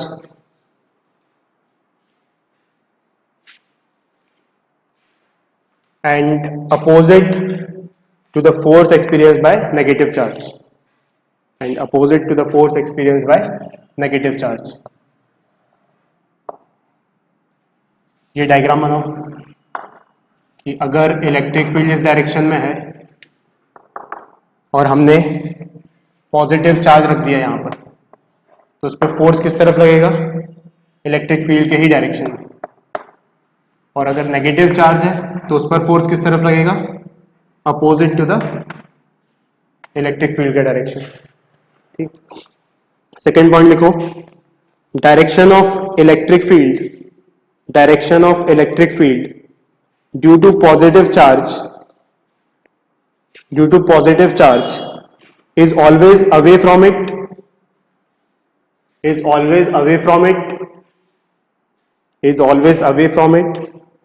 while due to negative charge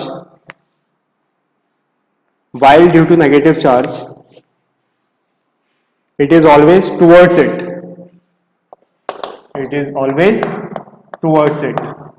यानी positive charge है तो electric field away होगी उससे, और अगर negative charge है तो electric field उसकी तरफ होगी।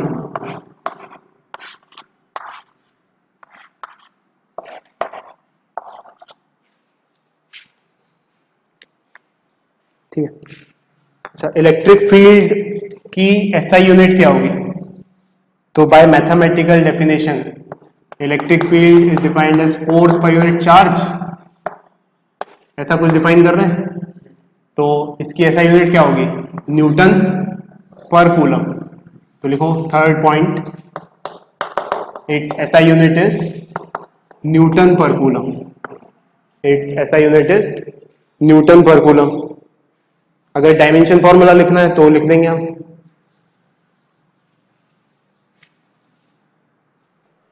इलेक्ट्रिक फील्ड का डायमेंशन फॉर्मूला, न्यूटन यानी कि मास इनटू एक्सीलरेशन, mlt -2, और कूलम यानी कि it, I यानी कि एम्पियर, तो a -1 और t -1, क्योंकि अपॉन में है ना कूलम। तो ये क्या हो गया? mlt -3 a -1। ये डायमेंशन फॉर्मूला है इलेक्ट्रिक फील्ड का।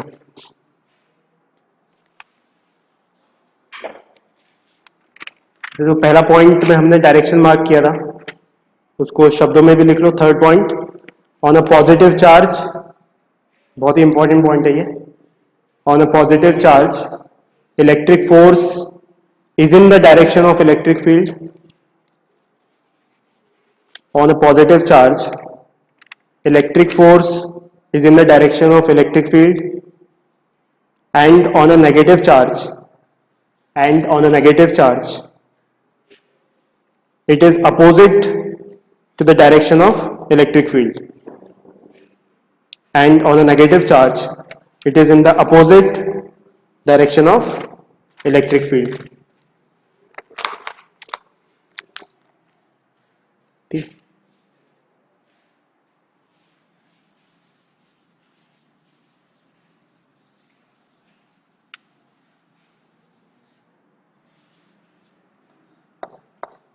Next point, parallel electric field lines represents uniform electric field. Parallel electric field lines represents uniform electric field.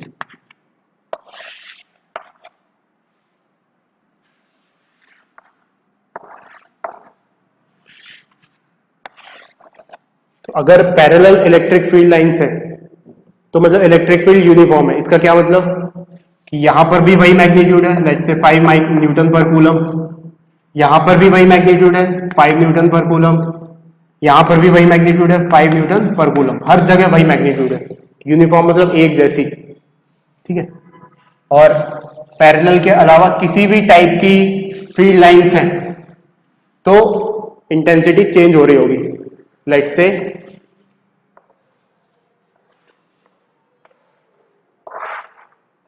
ये पैरेलल नहीं है, ठीक है। तो यहां पर इंटेंसिटी और यहां पर इंटेंसिटी, 1 पर इंटेंसिटी ज्यादा होगी या 2 पर?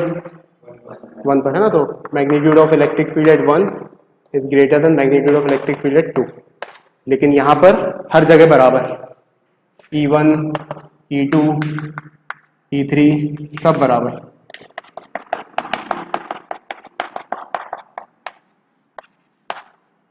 अच्छा, इसको इस तरीके से भी समझ सकते हैं। हमने देखा था अगर हम एक एरिया काटे तो जहां पर इलेक्ट्रिक फील्ड लाइन डेंसिटी ज्यादा होगी वहां पर इलेक्ट्रिक फील्ड की इंटेंसिटी ज्यादा होगी। तो एक एरिया यहां कंसीडर किया, दूसरा एरिया यहां कंसीडर किया सेम। तो यहां 2 काट रही है, यहां पे एक ही काट रही है।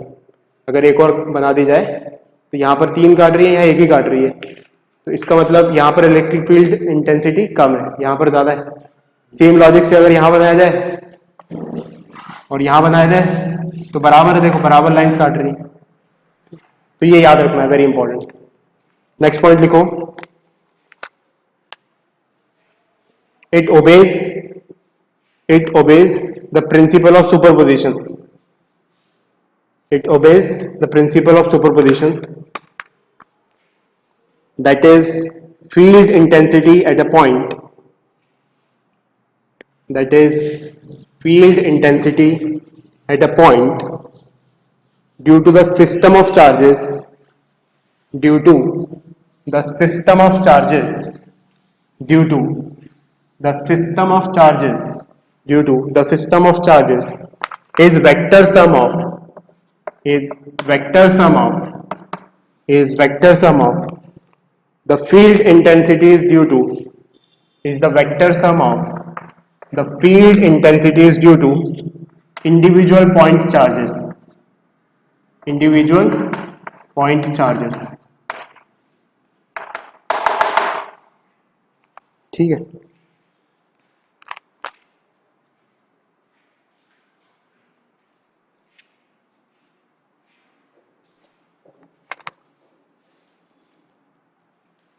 तो एक क्वेश्चन सॉल्व करते हैं क्लास खत्म करने से पहले। The question is calculate the electric field, calculate the electric field, calculate the electric field, calculate the electric field intensity which would be just sufficient to balance, which would be just sufficient to balance the weight of a particle, the weight of a particle having charge minus 10 microcoulomb, minus 10 microcoulomb and mass 10 milligram, and mass 10 milligram, minus 10 microcoulomb, minus 10 microcoulomb and mass 10 milligram।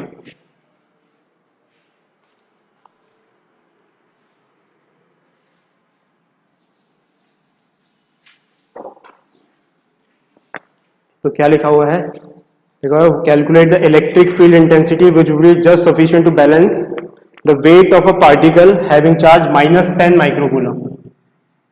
तो इसका charge कितना है, minus 10 microcoulomb, और मास कितना है 10 milligram. तो let's से धरती नीचे है तो वेट किधर लग रहा होगा, mg नीचे, तो इलेक्ट्रोस्टैटिक फोर्स किधर लगना चाहिए, ऊपर, तो F ही लगना चाहिए ऊपर। अच्छा, ये पॉजिटिव चार्ज है या नेगेटिव चार्ज है, नेगेटिव चार्ज है, इसका मतलब इलेक्ट्रिक फील्ड किस डायरेक्शन में होना चाहिए, इस इलेक्ट्रोस्टैटिक फोर्स के अपोजिट या साथ में, अपोजिट। क्यों, क्योंकि इलेक्ट्रिक फील्ड अगर इस तरफ है तो नेगेटिव चार्ज में फोर्स अपोजिट डायरेक्शन में लगता है इलेक्ट्रिक फील्ड के, तो इसका मतलब इलेक्ट्रिक फील्ड होनी चाहिए इस डायरेक्शन में। लेट्स से उसकी इंटेंसिटी है E नॉट, E बोल दो चलो। तो ये जो इलेक्ट्रोस्टैटिक फोर्स है ये कितना होगा, Q इंटू ई। ये बात समझ में आ रही है, Q इंटू ई। क्यों, क्योंकि इलेक्ट्रिक फील्ड डिफाइन कैसे होती है, फोर्स पर यूनिट चार्ज। सो F निकालना है अगर इलेक्ट्रिक फील्ड की वजह से, सो दैट इज QE। तो ऊपर फोर्स लग रहा है इस पे QE, और बैलेंस करना है उसे mg, तो QE must be equals to mg। ठीक है, ऐसा ही कुछ ऑयल ड्रॉप एक्सपेरिमेंट किया था मिलीकन ने, तुमने अपने शायद इसमें पढ़ा हुआ, structure of atom 11th class. एक बॉक्स है, इलेक्ट्रॉन का चार्ज कैसे निकाला था, ठीक है, तो यही बेसिस है उसका। तो ठीक है, Q कितना है, Q है 10 माइक्रोकूलम, E कितना है निकालना है, M कितना है 10 मिलीग्राम ना, ये प्रीफिक्स है, माइक्रो यानी 10⁻⁻⁶, मिली यानी कि 10⁻⁻3, G वो 10 मान लो। सब कुछ ऐसा यूनिट में है तो E भी ऐसा यूनिट में आ जाएगा। सॉल्व कर दो, E इज इक्वल्स टू 10 मिली यानी कि 10 टू द पावर -3 इंटू 10, तो 10 इंटू 10 इज 100, तो 0 यहाँ पर लगा दो। क्या? हाँ किलोग्राम होती है, वेरी गुड। तो ये मास तो मिलीग्राम में लिख दिया, गलत कर दिया। 10 टू द पावर -3 और करना चाहिए क्योंकि किलोग्राम में लिखना है। तो इसका मतलब 10 टू द पावर -3, ये भी 10 to the power -3, 10 to the power -6 से कैंसिल हो गई। तो E की वैल्यू कितनी आ गई? 100। और सब कुछ ऐसा यूनिट में है तो ये भी ऐसा यूनिट में, न्यूटन पर कूलम। तो 100 न्यूटन पर कूलम।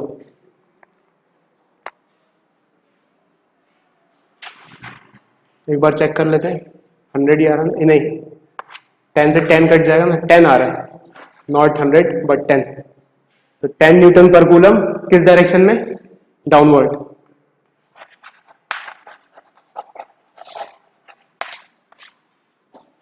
ठीक है, तो